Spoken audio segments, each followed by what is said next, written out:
is Jesse Ortega. I am the Bernalillo County coordinator, and I'm also a community support worker. 7.8 million children live in households headed by grandparents or other relatives. 2.7 million children, 4%, are being raised in grand families or kinship care situations. Children's placed in relatives make up more than a quarter, 26% of all children in foster care.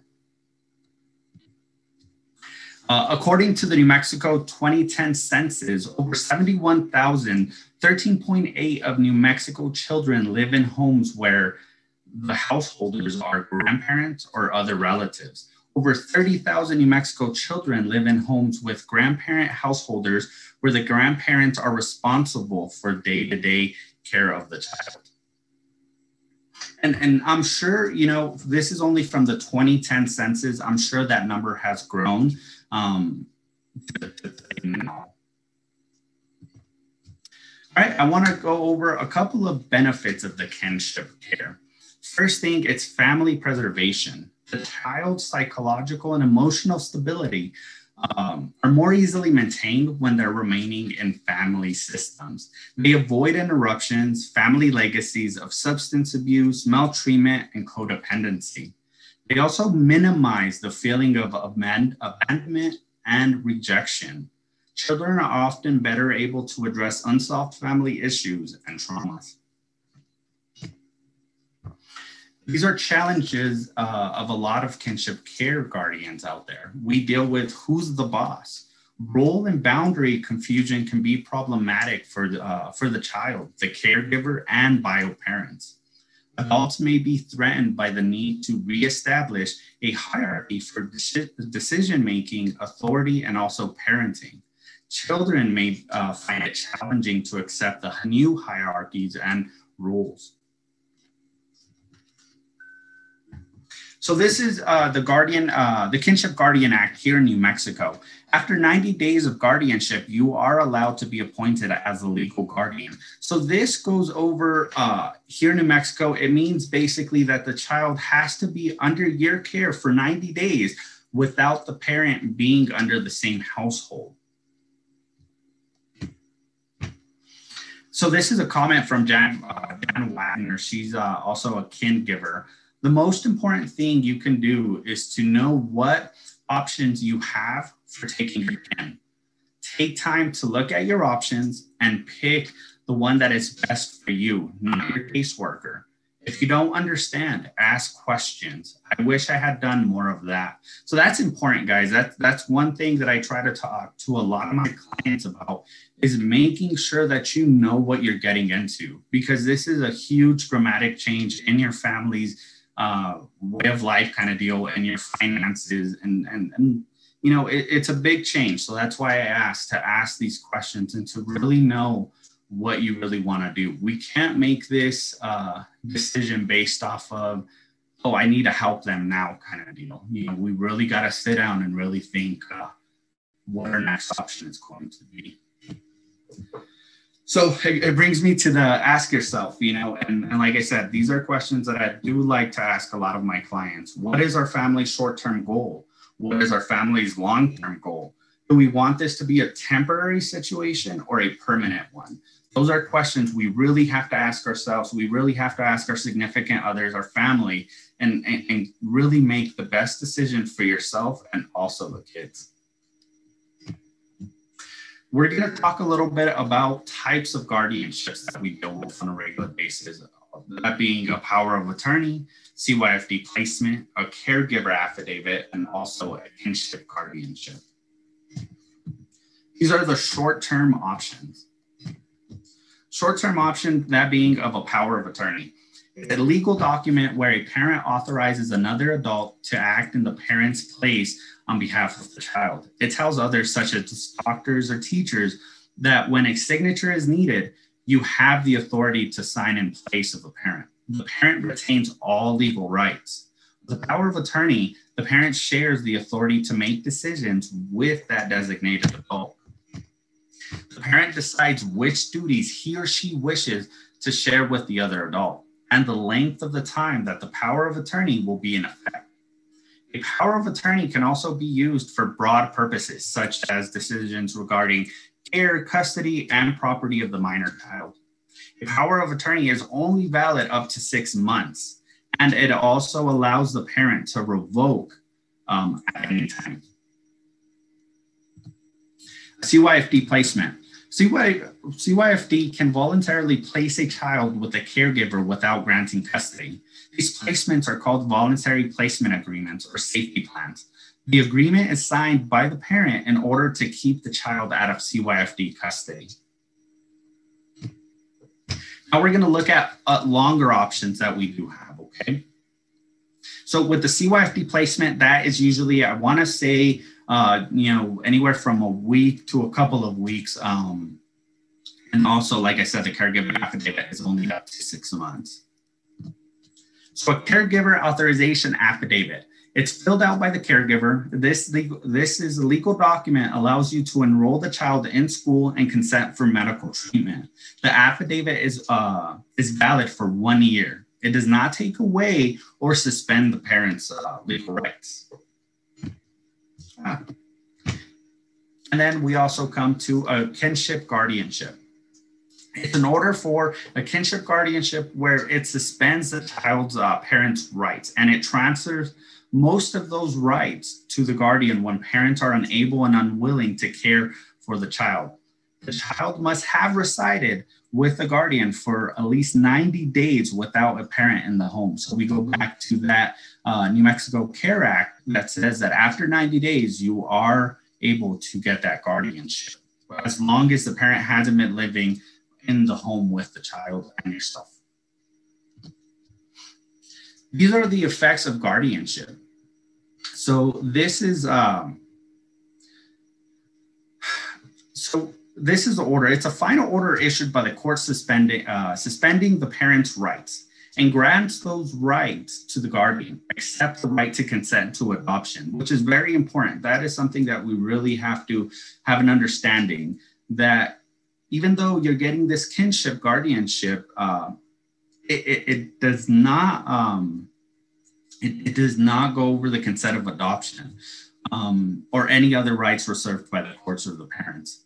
It includes the right to make medical, school decisions, and control visitation.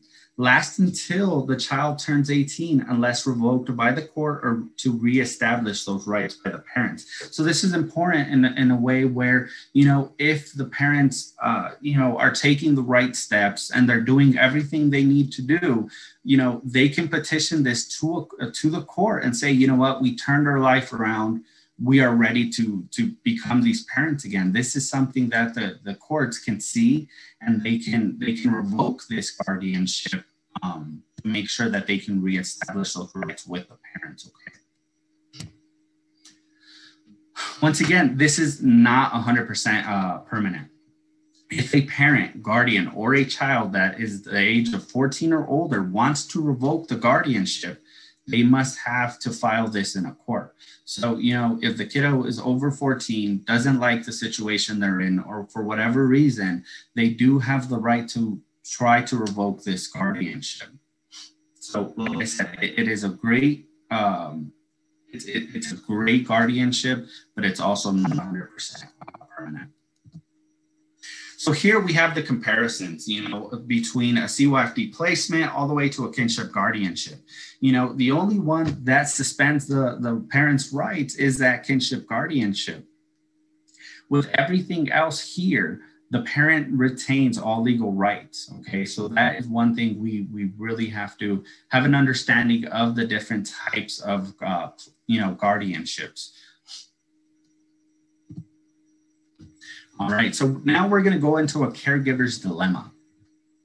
The caregiver's dilemma that I think that a lot of times we deal with are allowing the parent to pick up and drop off the child whenever they wish, okay? When they refuse to allow parents to leave the child with you anymore, or having to call CYFD to report a parental abuse or neglect. Or the toughest one, I think, is having to file a case against the parent to gain that custody of the child. So here's a reflection, guys, from Noel House from the Kinship Parenting Toolbox. A very sad and emotional day. Our daughter's parental rights were served in the court this morning. I knew it was coming, as we were sure she wouldn't show up for court today. But I had no idea it would affect me the way it has. I think that's a reflection that we all have to, reflect on, is that, it's a life-altering kind of decision here, right? Because as much as you want to see the good for out of all of this, you also have to think, it's family members that you will eventually have to go to the court system, and you'll have to deal with that the emotions of it, So that's a really good reflection of how this program works. All right, guys. So we're going to go over legal resources. We work with 3 different agencies here in New Mexico. The first being Pegasus. I don't know if Mari's back on. Is Mari back on? I don't know if Mari wants to talk a little bit about what exactly Pegasus does with this program. Sure, I am back on. Thank you. So I'm one of the staff attorneys at Pegasus Legal Services for Children, and our largest area of law is guardianship. And we represent kinship guardians in all of these areas. So we represent in petitioning in court to obtain a kinship guardianship order. We also give legal advice, and we also work on, while someone's waiting for our services, we can work on getting a power of attorney or a caregiver's authorization affidavit as a stopgap. And we also work on limited CYFD cases, but only when appointed by the court. We do a lot of homeless youth and runaway, which also can act as a stopgap in these type of cases. We have education attorneys, and also we do young parent. But I wouldn't say we do parent-child visitation per se. We only, unless the court orders it, then we advise our clients to do it, but we try not to have an actual, we try to leave it at the discretion of the guardian because of what you're explaining in the caregiver's dilemma, and things sort of change as the case goes forward. Thank you, I appreciate that. So also here, we also, took this from Pegasus here. It basically gives you a step-by-step of how everything works. This really, some people think the turnaround is super quick, right? I mean, in reality, the turnaround with this can take several months to get everything accomplished, to taking it all the way to the end where, a judge in the court system finally makes that final decision, which is based on the best interest of the child. Here I have a guardianship legal helpline. This helpline provides information, advice, help with self-representation, and also referrals to extended legal representation. So this helpline, if in the case where you're one of our clients and we can't get you over to, one of our legal partners, this is a great way to go, because they provide you with that information and advice as well. The next legal partner that we do have is also DNA. So as you can tell, DNA is a Navajo acronym for, I can't say that, so if anybody wants to give it a crack, just let me know. But it's a non-profit law firm providing free civil legal services to low-income people who otherwise could not afford to hire an attorney, legal assistance or advice and representation in the U.S. and tribal courts.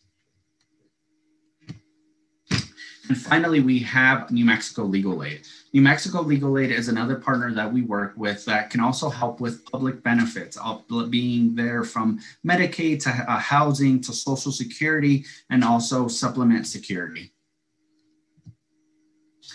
All right, guys, this is another comment from Jan Wagner from the Kinship Parenting Toolbox, okay? So this is to consider your options. You not only have to be the child's advocate, you have to be your own as well. Ask questions, do your research, do not make a decision. Don't make a decision that is best for the state. Make your decision based on what is best for the interest of the child and your family. Do not feel pressured into signing anything until you have had time to consult someone. An attorney specializing in family law, members of a kinship support group, your family court judge or caseworker. Then consider the options based on the possibility that this may be permanent. After all, if you think you loved the child before this happened, wait until he or she has lived in your home for a period of time. It multiplies, believe me. Once again, that is a comment from Jen Wagner from the Kinship Parenting Toolbox. Once again, guys, I want to thank everybody for being here today. This presentation was brought to you from Fostering Families. For additional information and trainings, it is also available to you for on fosteringfamily.com. If a guardian becomes ill, are they able to transfer guardianship to another family member? Also, will they need the approval of the parent to name a new guardian? And do they have to meet income guidelines to qualify?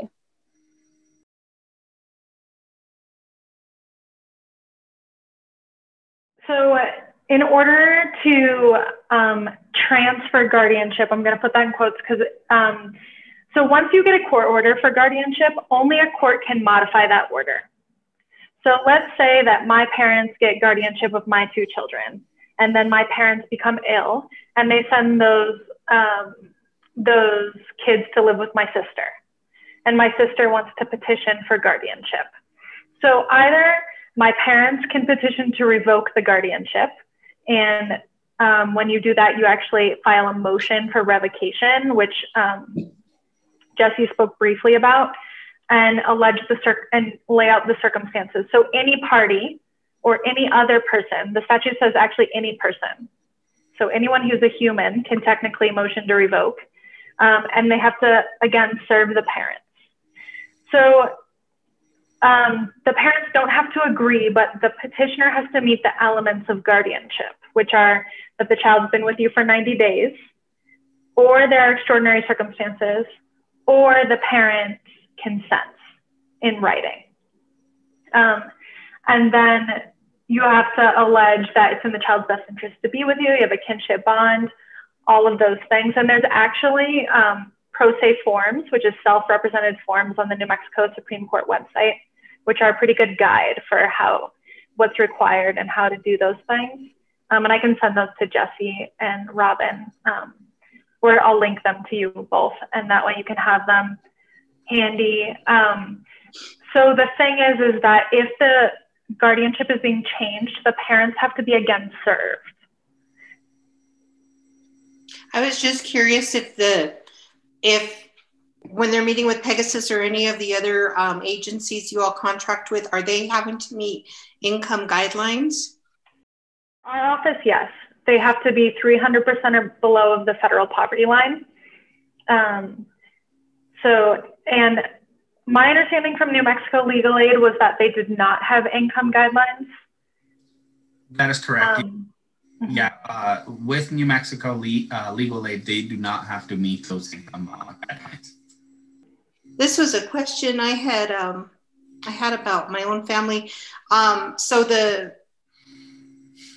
So if the guardian is out of state and they haven't been with these children for 90 days, is that going to make a difference? Or they would just have to prove that extraordinary circumstance where the current guardian has fallen ill with cancer, she can't take care of them, so then they're going to go to the other aunt. But they have a relationship, they just haven't been with her for 90 days.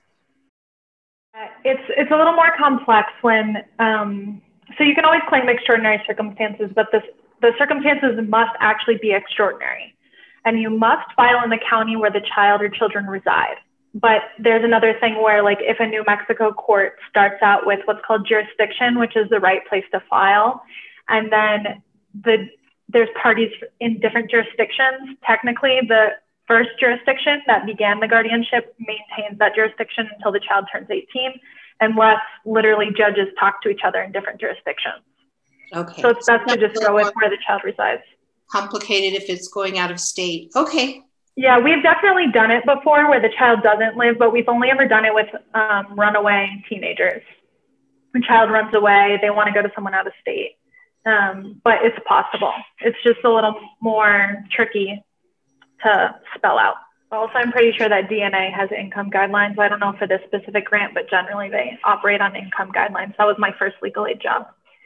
Yeah, I agree with you, Marty. I did speak to someone, and they do have income guidelines. So the only one as of right now that I know that is certain was New Mexico legal aid. Say you are granted kinship guardianship and it's so long term. How long after are you allowed to, legally adopt the child? There's no time frame for adoption, but it's very expensive and no one does it for free. No one at all. So it's best, I think, to just talk to an adoption attorney, but a lot of people use kinship guardianship as a stopgap for adoption.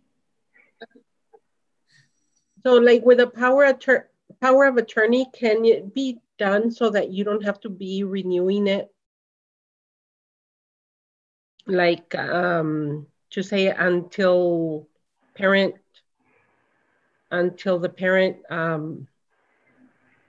revokes it? No, by statute, the power of attorney is also, it's a legal document not issued by a court. So the only way to keep that going forever is to get a guardianship or an adoption. But otherwise, you have to renew it every 6 months.